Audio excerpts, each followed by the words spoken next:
tiếng hi rimen hoi par an tia tiếng hi na om dan tiếng hi rimen hoi par an tia he tiếng lai par sen moi deuh mai hi rimen hoi par ni en hriat ne nei nangem comment lamai lo soi don nia tiếng hi man lai mizo thon thu le la ate mun poimo tak chang tu rimen hoi an ti thina kha ani e an ti ni chu ani le ni lo kha comment lamai lo soi mai don nia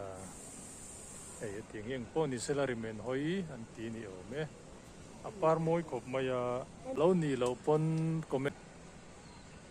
sen he lai mi hi builu khaman ni lova